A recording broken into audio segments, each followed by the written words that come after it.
Okay, how's it going, everybody? Uh, Hi, here we are. The Cloudbreakers Vallen cover review live stream is a go. If you're out there on any social media that you're watching, please leave comments, ask questions. I'm going to be able to see what you put up here and I'll be able to answer it. Hey, Evan, how's it going? Evan's a brand new author friend of mine, a super cool guy. Find him online, watch him. He's another one to keep out fantasy work. It's awesome. He's a good dude. Hi, Nea. Thanks for the compliment on the outfit, brother. Appreciate that. Awesome. So yeah, here we are, and it's this is something. Hey, like cool software, and I kind of find kind of feel like I'm almost having this like hackers moment, you know, like that's aging myself, going back to the movie from the, was it the, I guess the 90s there, the hack the planet, I feel like God. You know, especially having all of these people here and able to watch it from my basement in the mountains in McClure. This is not something we were ever able to do before without super cool internet, but yet here we are. So what are we here to talk about? Well, I guess we're here to talk about Cloudbreakers. You know, before I get started, I guess I would be remiss if I didn't start at the very beginning and recognize, you know, just how far we've come.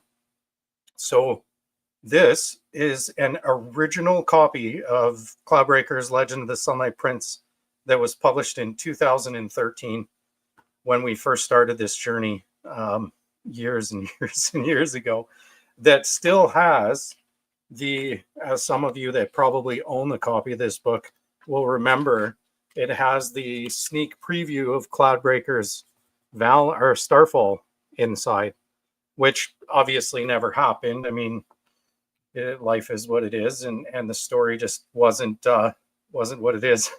Oh, hi Abe, how you doing, little buddy? Oh, I wish you were here. I'd give you the biggest hug. This kid, by the way, is the coolest kid you've ever met in your life. Abraham Barassa. Huge shout out to you, my favorite little buddy that ever lived. So yeah, here we are. A long time. Oh, Marco. Hi, Marco. Ladies and gentlemen, Marco Gonzalez, by the way, that just joined, that's saying hello here. Marco and his fiance, Marco, is it fiance or girlfriend? Javiera? I'll just I want to say fiance, but I'm not sure. But anyway, Marco and Javiera, I met them at the CamCon convention here in Kamloops earlier this year. And oh, wife. Oh, wow. Oh, my God. I am so sorry. Wife, Marco and his wife, Javiera. I met them at CamCon. Marco and I actually used to work together at BCLC. And they are the artists that did the cover art that we're going to be showing you here in a couple moments. So big shout out to Marco and Javier. They really knocked it out of the park. They brought my character to life, and I'm super excited to share it with you. I'm just shaking. I've been on the edge of my seat all day, just waiting for this to happen and get started here. So, yeah, here we go. So back to the Cloudbreakers. Yeah, Legend of the Sunlight Prince started this whole thing in 2013, and we talked about, you know, doing Starfall, which was going to launch the Cloudbreaker series, but the world kept evolving and all these different projects I was doing, and I never found the right story to put into the world I wanted to write until, you know, just the last year and a bit, I came up with Cole Vallen's journey, and here we are today. So hi Core, nice to meet you, my mom's best friend. Super, or not nice to meet you, nice to see you, I should say. So here we are. So without further ado, I guess we could talk about it forever, but I'm going to get to the big gem, and then we can talk questions. You can ask me questions. We can talk about what's coming in the future, some big news. But ladies and gentlemen, allow me to share the official cover of Cloudbreakers Vallen. Bam. Feast thine eyes on the glory that is the new cover.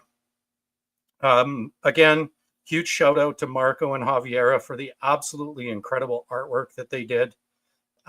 Bringing Cole in, like you can see him standing in his field of potatoes, and he's wiping the sweat from his face and dreaming of the sky. The back cover, it turned out way beyond my expectations. I'm so absolutely proud of how this turned out. And you know, like I don't know what else to say. You know, I really don't know what else to say. I decided that Cloudbreakers needed when I finished the book, I finished writing the book, I realized that the story needed more. Like my skills as an artist and a designer, they're not bad. I wouldn't say I'm great. But they needed more. And Marco and Javiera really brought this cover to life. I'm so proud of the work that they've done. I'm so proud of how professional they were to work with. I cannot say enough good things about them. And I cannot wait until my copies arrive in the mail here in the next couple weeks. But there we are. That is it. We went through a lot of revisions to get to this point. As I know, Vicky and Linnea and Lori were my inner circle confidants, and they're probably sick of hearing the ping, ping, ping, going on and on about where we were and what was next. But the first versions were looking a little bit too Western. So we started really pushing the steampunk aesthetics. You can see here that there's gears motifs in the border that Javiera and Marco created for us. So I wanted to really capture that motif and continue it throughout the book. So we put it underneath the title. You can see it here up at the top, which, fun fact for you, this little piece here at the very top above Cloudbreakers in the spine that you can see there, that's actually the scene break that you'll find throughout the book itself, whenever there's a scene break in the text of the book. Hi, Chelsea, by the way, another great inspiration for a lot of what's been in this book and the journey that I've been on over the last few years. So yeah, like, what can you expect from the book when it comes out? Well, here's some marketing material that I'll share with you. So this is a mock-up that shows what the cover and the spine is going to look like. The novel itself is 466 pages. It's the biggest piece of work I've ever managed to complete in my entire life. So we're talking about well over 100,000 words, 40 chapters, a prologue and an epilogue. It's the true beginning of the journey.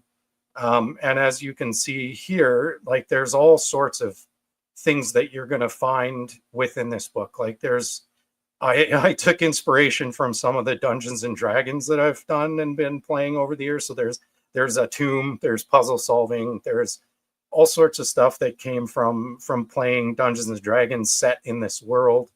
There's, like, there's a first love, because you got to have a little bit of that romance in there, even though in my old age, I find it hard to write about romance. One of those things that just eluded me in the last few years.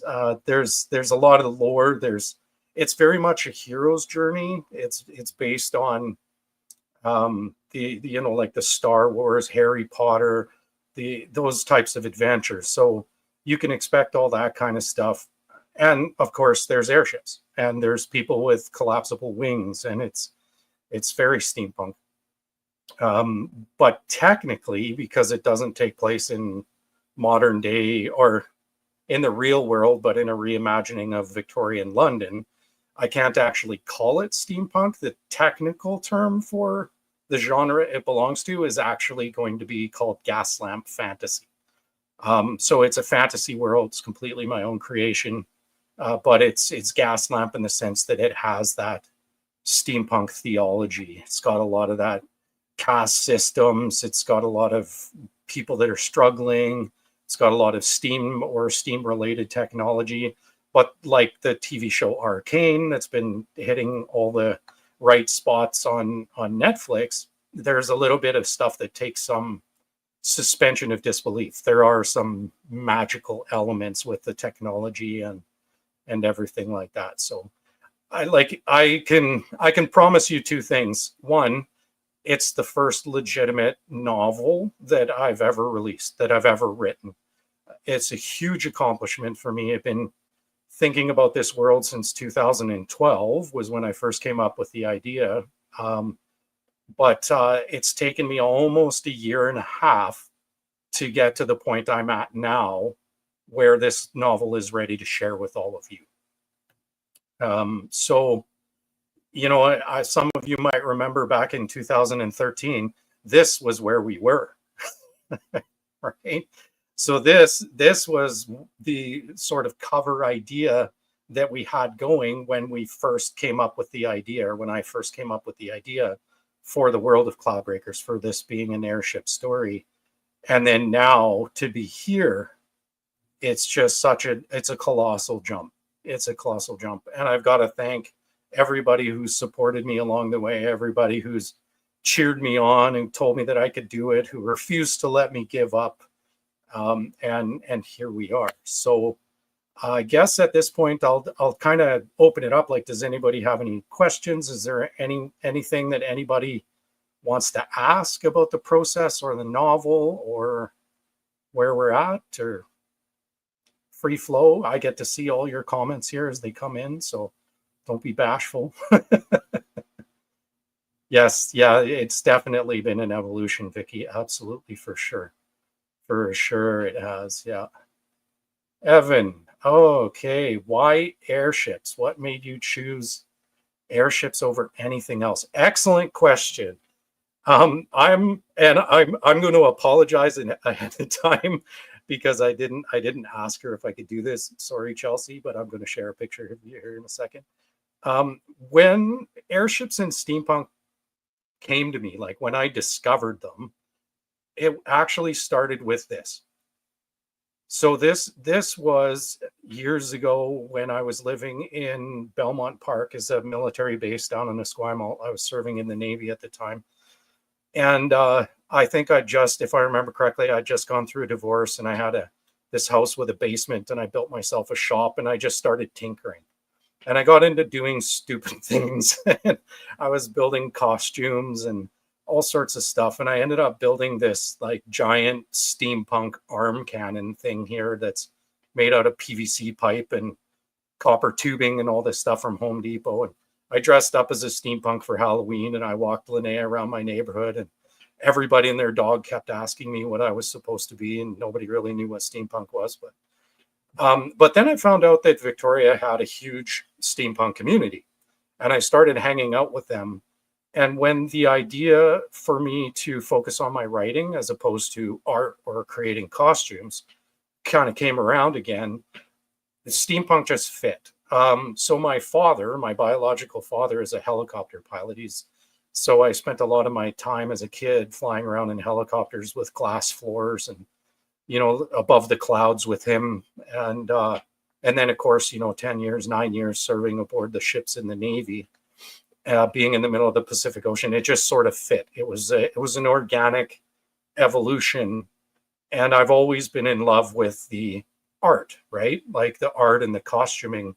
That pistol there, by the way, that you can see me holding in this picture was a Christmas gift from my brother that actually got me pulled off a plane in Grand Prairie. It's a hilarious story. My kids probably didn't like it very much, but it was pretty funny. And you can see the trigun circular glasses and all that. This was more of like if steampunk existed in the outback. And then, of course, being that Victoria had a huge steampunk community, and while here I am dressed up as one of the airship captains from the Starfall, a guy named Arius McRae, who does make an appearance in this novel, alongside his executive officer, Chelsea Gisborne, the character. This actually isn't Chelsea Gisborne. This is Chelsea Engamone or Chelsea Robinson, I believe you go by now, but sorry. And myself dressed up at this steampunk convention in Victoria that we went to. It was just an absolute blast. So she's probably going to kill me for sharing that picture, but that is it. That's why steampunk, because it was steampunk and airships were organic. So does that kind of answer your question? I guess it probably does. Vicky, do you know what the next book will be? Of course I do. I've already started working on it. I figure I made you wait 12 years for the first Cloudbreakers book. I'm not going to do that to you again. I've really put everything into making it as a writer in the last couple years. So I've already started the next book. So the sequel to Cloudbreakers Vallen will be called Cloudbreakers Peregrine, which right now won't make a whole lot of sense to you. But when you read Vallen, you'll understand. You'll understand what it means and what it does for the story. So that's what the next one's going to be. we'll see how far we go after that. Right now, I'm planning a trilogy, but we'll see. When is it going to be available and where? Well, here's where I should probably be putting on my Santa Claus hat for you, because I have a little present. When I announced Cloudbreakers Vallen, I announced a publishing date and availability date of March 14th, 2025, which is a ways away. It's another 3 months to wait. Long ways to go from a party like this, right? But I have seen the proofs. I'm absolutely thrilled with the cover, beyond any shadow of a doubt. I believe in the story. I believe in the book. I believe in the design. And therefore, I will be releasing Cloudbreakers Vallen for sale on Friday, the 17th of January, 2025, on paperback and ebook. So you'll be able to get it on, you'll be able to order it from Indigo, Barnes & Noble. You'll be able to order it from Amazon. You'll be able to get it directly from me. And you'll be able to, of course, get the ebook on Kindle or Nook or wherever else you might get ebooks from.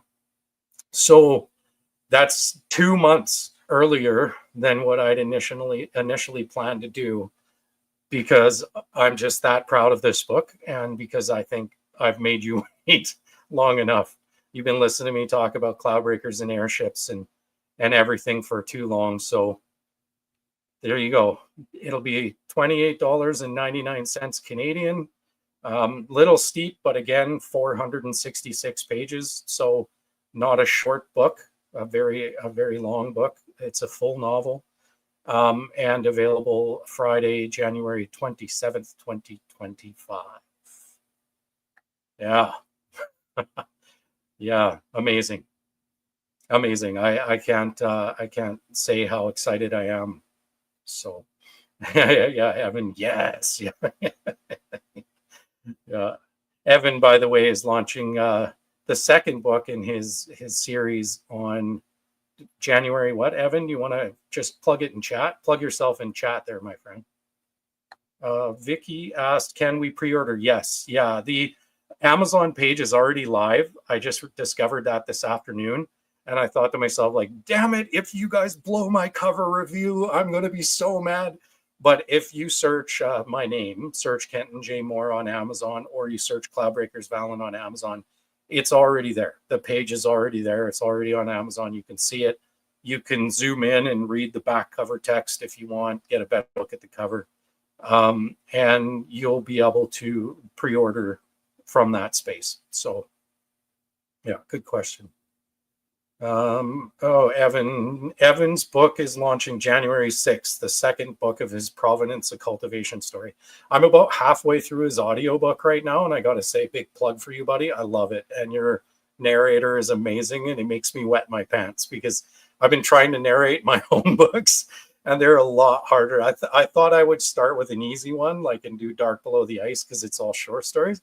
But the very first short story has a French Canadian in it, and I don't know about you, but I am not very good at that French Canadian accent. I sound very, very bad, and it does not go very well.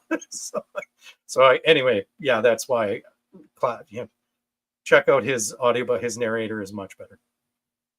All right, where do the Legends books? Good question. Where do the Legends novellas fall in relation to Vallen? Are we going to see any of those characters in the book? Excellent question. So really, to answer that question, and I should have had this prepared ahead of time, but if you were to watch like a James Bond movie today, or any kind of modern military story today, the Legends books are like Hansel and Gretel. They're like Never Cry Wolf. They're all of the children's stories and the fables and the legends that define the culture and the behavior of the peoples in my kingdom. Legend of the Sunlight Prince was the first legend that was created, and we originally wrote it as like a blueprint for how to survive depression. I wrote it for my daughter for her 10th birthday. and it was just about, surviving the darkness, and it was very much written to be a fairy tale. And then we came up with the idea that what if like all of these legends were fairy tales for the Cloudbreakers book? How cool would that be? Like, it just expands the lore. So, kids or children of parents that are fans of Cloudbreakers could read these legends books to their kids, and when their kids are old enough, they could get into the Cloudbreakers world, and then they'd be able to understand it even more. It gives it that extra layer of depth. So do the characters from Legends show up in Vallen? Not in physical form, but there is a ton of mention of them. There's mention of Legend of the Sunlight Prince. One of the characters in the book's favorite legend is Wolves of Grindelmore, which is coming out this summer. It's the next legend I'm going to write. And they fill all this backstory. They provide all of this lore. You don't have to read them to enjoy or understand Vallen, but they will give you a ton of Easter eggs. And if you're a nerd like me, I love my Marvel comics and the MCU movies for finding all of that Easter egg. I love that kind of stuff, and it gives you that added layer of depth and dimension. So that's what the Legends books are. Currently, there are 3. There's 2 out right now. There's Legend of the Sunlight Prince, which was written by me. And there's Legend of the Fire Dragons, which was written by my editor and best friend, Loretta Cameron. And she's been with me since the very beginning with world building. Like, we sat at her house drinking Corona and made a map that's the size of her fridge, and she's been there since the very get-go. So she started doing all of that right from the get-go. So she wrote Legend of the Fire Dragons, helped me build out the lore. And then Legend of our Wolves of the Grindelmore will be the next one to come up. All right. What? Nea asked, what was your favorite and least favorite part of writing Vallen? So I have to say, honestly, my favorite part of writing it was the emotional journey, the effect it actually had on me. Like when I finished the first draft, I had a cry. I'm not gonna lie. I don't even care about admitting that to cyberspace. I had a cry, and like the ending just turned out so perfect for the way that the story begins, and then the way that the story ends, and the character journeys. I also have to say my second favorite, which is very, very close to a tie, was the feedback from my beta readers and my editors. The feedback on the characters being so unique, that everybody it feels like a real person, not just flat words on a page that are doing and saying stuff. They actually feel like real people that have wants and dreams of their own. And that was a huge compliment to me, because all of the characters in this book are based, not so much based, I shouldn't say based, inspired by people I know in real life, people that like the qualities that I see in them, the things that I admire about them. Every character is someone I know in real life. So when I thought about over the years I was planning this world, and I thought about what would this character do in this situation, it became like, what would my friend do in this situation, right? Like one of my best friends is a major character in this show, and he's you can tell. You can tell. If you know him, you'll know. And one of my beta readers, I won't say who, but one of my beta readers was messaging me all the time trying to guess which character was based on which person we knew together. So that was great. My least favorite experience, ending it, like getting where we are right now, I think is my least favorite experience, because I'll never get to finish writing a first book again. It's like when you watch a movie that really changes your life, that changes the way you think about everything, right? You can never have that first time experience again. You can watch that movie over and over and over, and maybe you'll pick up a couple new things, but you'll never have that first time again. And for me, I think that's my least favorite part about this experience is I'll never get to write the first Cloudbreakers book again. I'll get to write new ones, but I won't get to write the first one ever again. Wolves of the Grindlemore, excited for that one. Yeah. Vicky is my editor, by the way, and she loves wolves. she's been around for every book since I started, and her favorite, correct me if I'm wrong, Vicky, but her favorite character from Legend of the Sunlight Prince was Nightcoat, the talking wolf, who actually appears in Wolves of the Grindlemore, not as a major character, but he does appear. So it's kind of not surprising to hear her say that. No, please, no, I can't do that. I'll do Arnold for you. Come on, brother, what he's doing? I would do Arnold all day long, but I would not do another French Canadian. So bad. Yeah, Matt Memamaro. Hey, nice to see you, Matt. Yeah, it's awesome you joined up. What was your favorite part of writing this book? Again, I gotta say it was the emotional journey. Like there was a couple there. I'm not, again, I won't spoil anything for you guys, but there's a couple major emotional arcs in this book. And every time I finished writing one of those arcs, it was like a moment for me, like it was a back up and really take things into context moment for me. So I think for me, it was that emotional context of bringing these characters to life that have been inside my head for so many years and watching them succeed or fail. That's pretty much it. That's my favorite part.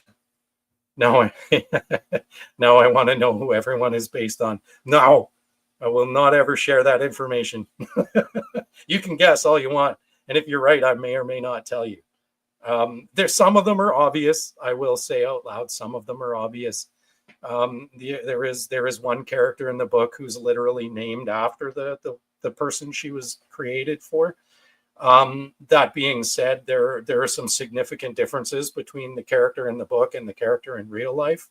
But again, not based on, but inspired by. So all of those character differences between the real version and the version in the book are like exaggerated parts of her personality and the way that I see her, right? So Nea said, did you go through any obstacles or hardships during the process? And did you draw any inspiration from those experiences? Yes. Yeah, very, very much so. So about 2 years ago, I lost my father, my biological father, the pilot that I mentioned earlier at the beginning of this story. He passed away from Parkinson's. It was very horrible. I watched it all happen. And a lot of that loss, a lot of that confusion, it comes through in Cole's character, in his it's like, so his character really wants something. He's dreamed of the sky his whole life. Again, no spoilers, but there's a reason why he wants to escape his circumstance. So he's dreamed about being a Cloudbreaker his whole life, and then he doesn't get to. At the last minute, it's like all hope is lost, and he feels trapped. And there's a lot of arguments and a lot of horrible things that happen between him and his father. The difference between Cole and me was Cole got to say the things that to his father that I never got to. We had an estranged relationship, and by the time I could say those things, I never got to. So that really comes through in Cole's character, especially in the early chapters. So absolutely excellent question. Yeah, excellent question. When is the Netflix coming out? Man, that's the dream, right? That's the dream. I would love that. I'll tell you right now, I think if Cloudbreakers was ever to be picked up and developed as a visual medium, I'd want it to be animated. It very much fits that, that animated aesthetic, right? You think of movies like Steam Boy or Arcane on Netflix, or you think of things like well, the studio I used to work for in Vancouver, it was just called Nerdcore Entertainment back then. I don't know what it's called now. They've changed it. They were DMX and now they're something else. But they were the ones that created that show Slug Terra, like underground Pokemon with guns. Before Slug Terra, they had a show called Stormhawks, and I was in love with it. It's actually one of the inspirations for Cloudbreakers. They like rode motorbikes that transformed into planes, and they did this all throughout this whole world where it was all floating islands. Very cool show if you ever get a chance to check it out. But I would love to see it animated. So, Evan, you mentioned that this will be a trilogy. Do you think you'll be done with the series by then, or is there a chance for a longer series? Also, again, an excellent question. So, the main story arc for the world that Cloudbreakers Vallen starts, right, is three novels, is a trilogy. So if you think about it in like comic book sense, it's like the arcs of a comic book story where they'll start with Iron Man in a cave, and then it's Iron Man making his first suit, and that arc ends, right? So Cloudbreakers Vallen, Cloudbreakers Peregrine, and then Cloudbreakers, whatever the third novel will be called. Right now I'm leaning towards Starfall, just for the sake of tying it all the way back to the beginning. But right now, that will end this arc of time in the world of my story. So in order to keep track of where all the legends happen, where Cloudbreakers happens, etc., I've broken the timeline of this whole world up into like ages. So like epochs, right? But they're defined by significant moments. So the Cloudbreakers Vallen trilogy will end the Age of War, which was 100 years of war between the Northern Alliance and the Southern Kingdoms. And the Vallen, Peregrine, and Starfall will end that Age of War. The following trilogy or arc past that, I've called Age of Exploration. So far, the only thing that I've ever planned to put out there is things like if I wanted to do a D&D adventure book where, people could have their own adventures in the Cloudbreakers world and be peregrines or be Cloudbreakers or have their own airship or whatever. Years ago, my friends in Victoria and we actually started working on a radio play. It never got off the ground, but we called it Aether Beacon. And basically it was, they'd taken old repurposed airship hulls and turned them into like mobile radio broadcast stations that explored around the kingdom, going to fairs and festivals and different things like that. It was supposed to really explore the culture of the world and all of its communities. But these three books are very much going to end the war. So there's tons of potential to go past three books, but for now I'm thinking less ambitious and just going with the three. Amazing. Yeah, that's the Arnold, right? Oh, brother. We used to do that all the time. Lee and I used to serve together in the Navy, so that would be crazy. Yeah, I think you're talking about the animation on Netflix, right, Javi? And yeah, it would be. I would love to see that. So, and Evan, yeah, I'd love Starfall for a title. Yeah, well, that was what it was supposed to be. The first book was supposed to be Starfall. So, fun fact for you. I mean, the keen-eyed artisans that have been with me since the beginning here, you might notice that in the spine of the cover art here, the background but behind my name and the title and everything like that is actually the original artwork, but I removed all the airships and I just took the cloud. So I've removed all the cloud and everything out of the background and put it into the spine. That was my way of nodding to the original cover design that I had for these books. If you know me, I love to do that kind of stuff. Like I love Easter eggs. I love fun things.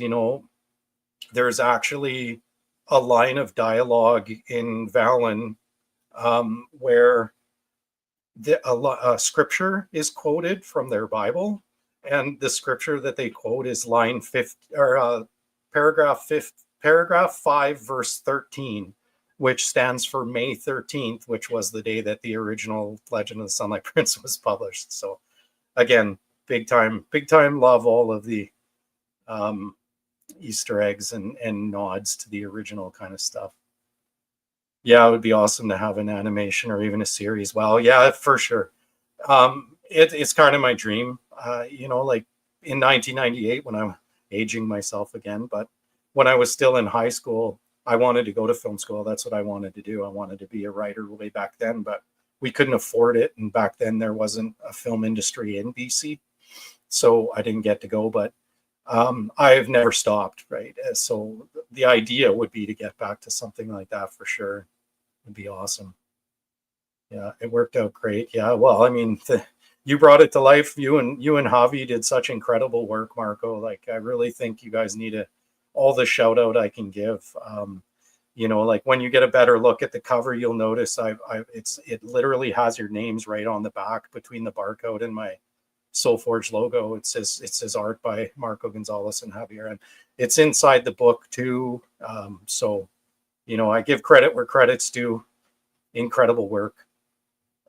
Yeah, thanks for trusting us. Yeah, that's easy. As soon as I seen your work at CamCon, it was a no-brainer for me. I just knew the style would fit. And what I really wanted for Vallen, you see so many books coming out now that are like this manufactured mechanical like AI art. It's all, pardon my language, but it's all BS, right? Like it all looks the same. You look at every book on the TikTok recommended shelf at Chapters, and they all look the same, right?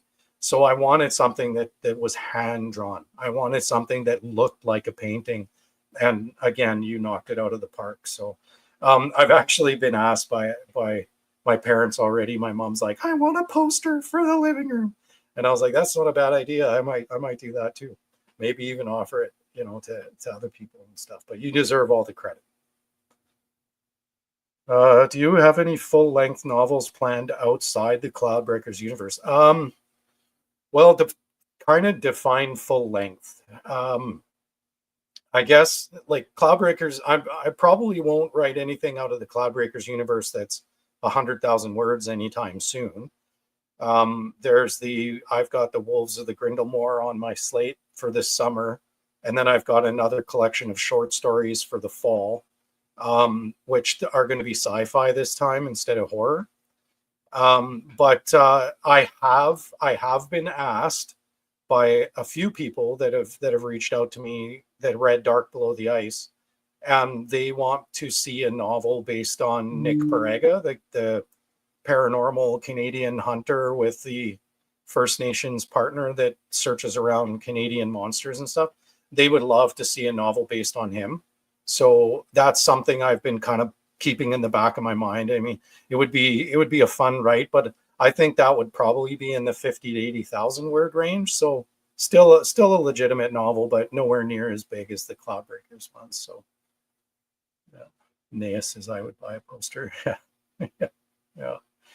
Yeah. It's again, I can't say enough good things about it. So did anybody have any other questions, or think that kind of wraps things up? I see like 15 people joined, lots of questions, lots of engagement. You made my night, man. I really got to say that. What's my favorite color? Blue, to be honest with you. Blue is my favorite color. Vicky said, how do you find the time to wear? Oh, Jesus. That's always the question. Do you know, the secret is you just have to make it. Like I work a full-time job. I help my parents run their farm, take care of them when I can because they're elderly, and if they're sick or anything or need my help, then they've got it. But you kind of have to make it. It becomes one of those things where if you're passionate enough about it, it doesn't feel like work. Some people are passionate about hunting and they'll take a week off and go into the bush and stuff like that. And, I like to do that too. I never get time, but I take a week off and then I go into like a hunting or like a writing retreat and I just write. I write. Yes. And on a day where I can write full time, so like 8 hours plus a day, my personal record so far is 10,750 words. So I can crank it out if I focus, right? So I pretty much have to. Do I not sleep? Unfortunately, I sleep more than I should. Unfortunately, I sleep more than I should. Who is your favorite new friend who is also in a, well, geez, man. I mean, obviously it's you, Evan. Come on. So I met this guy at CamCon. We were the only two authors there, and they put us side by side. It was the greatest thing ever. We had so much fun just being nerds and talking about books and talking to people about all stuff. And Evan, what was the nickname that they gave me? Do you remember? While you answer, I'm gonna look at something else here. What's your favorite color of Sour Patch Kids? Oh God, you asked the tough questions, Naya. God damn. Oh man, I want to say green. I want to say green, but like, mm, yeah. You know what? I'm just orange. Orange. It's orange. Let's go with orange. What a question. Yeah. Right? What a question. How do you answer that? Yeah. Yeah. There it is. Boom. That's what everybody was calling me at CamCon. And this is because when I was there, I not only was I running a table, but I was also running games for the Fallout the tabletop role playing game. So like the Fallout version of uh, of D&D, I guess, basically. And I was running some games on Friday night and Saturday night. And Saturday, a kid came by that had played my game on Friday night, came by the table and introduced me to his mom. And Evan was just laughing. And this kid, he said, "Oh my, everyone's calling you the Matt Mercer of Fallout because of all the voices you do." So I thought that was pretty cool. Matt Mercer, by the way, is like a big time voice actor, the leader of Critical Role online. And he's also, one of the people that does that Legend of Vox Machina on Amazon Prime. So yeah, the correct answer is blue. Well, I didn't want to make it obvious. I mean, if you asked me what my favorite Gatorade was, I would have said the correct answer is blue, but had to go with green. Yeah. Yeah. How dare you? Just kidding. Oh, that was fun. Good questions. Good questions. But yeah, Cloudbreakers Vallen coming out next year, Christmas time, just in time for everything. I think I'm going to say goodbye at this point here. Oh, is Naya your number one fan? Ooh, geez. Well, full disclosure, she's my number one daughter. so, so Naya is my oldest child. She's the reason I write. Her and her younger brother Corbin, are the reason I write. She is a amazing human being. She's a wild inspiration. What she's been through, what she's accomplished, what she's beaten in her lifetime, put most of the sailors or military people I've ever worked with. So yeah, well, you're the only daughter. You're not the only child, I guess. You get me all flustered, kiddo. But yeah, she's also the main character in Legend of the Sunlight Prince. It's about her. So yeah, pick it up if you haven't. Have a read. It's a decent book. Congrats on the book. Thank you, Vicky. Yeah, it's an accomplishment for sure. I couldn't be more proud of it. The book itself, the interior design, the cover, every bit of it. It's been a wild journey. And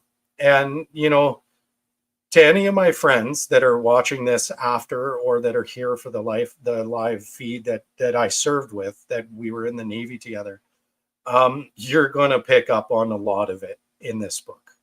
You're going to find anecdotes in there. I won't, again, no spoilers, but there is a specific story in there that actually happened that was true. So, and there's so much tradition wrapped into it that comes from inspired by my service. So I hope you guys have fun picking out all of that. And yeah, looking forward to the release of the book. Yeah, so am I. So am I, kiddo. Okay, well, thank you everybody so much for coming. This has been way better than I anticipated. I loved the engagement. It was so awesome to see everybody asking questions, making fun of me, and throwing comments out. That was amazing. Yeah, Naya is definitely a rock star. Absolutely, she is. And again, yeah, thanks for being a part of the journey. Thanks for all your support. And I really look forward to seeing everybody's reaction to the book when it comes out. Yeah. Thanks. Yeah. Oh, thank you. Thank you, Stickman. Not sure who you are, but I love you. All right, everybody. Have a fantastic night. Have a fantastic weekend and have a fantastic holiday. And I will see you all on the other side.